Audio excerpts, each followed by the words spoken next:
আমার দেশের কৃষক এবং সাধারণ মানুষ তাদের স্বার্থের বিরুদ্ধে যে চুক্তি হয়েছে সেই চুক্তি বাতিল করুন। বাতিল করার মুরদ যদি না থাকে তাহলে সরকার থেকে, সংসদ থেকে পদত্যাগ করুন। এই যে বিএনপি, জামাত, এনসিপি যারা কেউ ক্ষমতায় কেউ বিরোধী দলে, এই দলগুলোর নাকি সম্মতিতেই এই বাণিজ্য চুক্তি হয়েছে। আমরা কয়েকদিন আগে ওই যে অন্তর্বর্তীকালীন সরকারের সময় যিনি দেশ বিরোধী কর্মকাণ্ডে যুক্ত ছিলেন, যে উপদেষ্টা সরাসরি যিনি মার্কিন লবি নিয়ন্ত্রণ করতেন, সেই খলিলুর রহমানকে আমরা দেখলাম এই সরকারের সময়ও। আজকে দেখলাম আমরা তাকে পররাষ্ট্র উপদেষ্টা থেকে আমরা দেখলাম সে হলো, আজকে আবার তাকে আমরা দেখলাম এই সরকারের পররাষ্ট্রমন্ত্রী হতে। এবং সেই খলিলুর রহমান বললেন যে আমরা বিএনপি, জামাত, এনসিপির অনুমতি নিয়ে এই চুক্তি করেছে। পদ্মা সেতু, মেট্রো রেল এবং এলিভেটেড এক্সপ্রেসওয়ে নির্মাণের গর্বিত অংশীদার বসুন্ধরা সিমেন্ট। আমরা আশা করেছিলাম যে বিএনপি গভর্নমেন্ট, যেটা পার্লামেন্টের সংসদ অধিবেশন চলছে, তারা এই বাণিজ্য চুক্তি বাতিল করবে, কিন্তু এখন পর্যন্ত আমরা দেখতে পাচ্ছি চুক্তি বাতিল করা তো অনেক দূরে থাক, এই চুক্তি বিষয়ে পার্লামেন্টে কথাই তোলা যাচ্ছে না। আপনারা জানেন সংসদ সদস্য রুমিন ফারহানা যখন কথা বলতে চেয়েছিলেন কণ্ঠভঙ্গিতে, তাকে এই চুক্তি বিষয়ে কোনো কথা বলতে দেওয়া হয় নাই। আমরা বলতে চাই কেন এই চুক্তি ক্ষতিকর সেটা আমাদের জানা দরকার।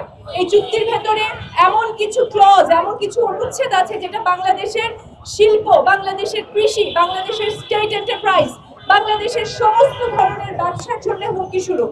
আমাদেরকে বাধ্য করা হচ্ছে বাধ্যতামূলকভাবে আমেরিকা থেকে 7,000 পণ্য বিনা শুল্কে আমদানি করতে হবে, এবং এটা বাধ্যতামূলকভাবে চাপিয়ে দেওয়া হচ্ছে আমাদের দেশে। আমাদের দেশে একটা পোল্ট্রি শিল্প আছে, ডেইরি শিল্প আছে, কিন্তু আমেরিকান চুক্তি অনুসারে আমেরিকার পোল্ট্রি, আমেরিকার গরুর মাংস, মুরগির মাংস, ডিম আমরা আমদানি করতে বাধ্য থাকবো। কেন? আমাদের আমেরিকান মুরগির মাংস, গরুর মাংস, পোল্ট্রি, ডেইরি তো এতদিন লাগে নাই, আমেরিকার ডিম, আমেরিকার মিল্ক পাউডার এতদিন লাগে নাই, তাহলে কেন আমাদেরকে এখন এটা আমদানি করতে হবে? বলা হচ্ছে যে আমাদেরকে, আমাদের গার্মেন্টস শিল্প বাঁচাতে নাকি এই চুক্তিটা করা দরকার ছিল, কিন্তু যেই রেসিপ্রোকাল, যেই ট্যারিফের কথা বলা হচ্ছে, যেটা চাপানো হয়েছিল, সেটা আমেরিকার সুপ্রিম কোর্ট নিজেই এটা বাতিল করে দিয়েছে। সারা দুনিয়া জুড়ে ট্রাম্প প্রশাসন এই রেসিপ্রোকাল ডিউটির জন্য সারা দুনিয়া জুড়েই তারা ভৎসনার শিকার হয়েছে। সে যেই ট্যারিফ বা যেই শুল্কটা আমেরিকার সুপ্রিম কোর্ট বাতিল করে দিয়েছে, সেই শুল্কটা অ্যাভয়েড করার জন্য নাকি আমাদেরকে এই চুক্তি করতে বাধ্য করা হচ্ছে। সেই চুক্তি আমরা করতে বাধ্য হচ্ছি। এরকম বাজে যুক্তি দিচ্ছেন আমাদের পররাষ্ট্রমন্ত্রী খলিলুর রহমান, যিনি অন্তর্বর্তীকালীন সরকারের সময় থেকে দেশ বিক্রির এই ধরনের পায়তারার সাথে যুক্ত ছিলেন। এবং খুব দুঃখজনক যে জনগণের ম্যান্ডেট নিয়ে বিএনপি সরকার ক্ষমতায় এসেছে, কিন্তু তারা খলিলুরকে ঘাট থেকে ঝেড়ে ফেলতে পারেন নাই। আপনারা জানেন আমাদের ফার্মাসিউটিক্যাল শিল্পটা অনেক তিল করে গড়ে উঠেছে, এবং এই শিল্প আমাদের দেশের মানুষের 97%, 97% মানুষের জন্য সস্তায় ওষুধ সাপ্লাই দেয়। কিন্তু আজকে যদি এই চুক্তি কার্যকর হয়, তাহলে এই ফার্মাসিউটিক্যাল শিল্পকে বাঁচানোই আমাদের জন্য কঠিন হয়ে দাঁড়াবে। কারণ এটার জন্য আমাদেরকে ফার্মাসিউটিক্যাল শিল্পের জন্য, ওষুধ শিল্পের জন্য যে কাঁচামালটা আনতে হয় বাইরে থেকে, সেই কাঁচামালের জন্য আমাদেরকে ব্যাপক পরিমাণ রয়্যালটি পরিশোধ করতে হবে।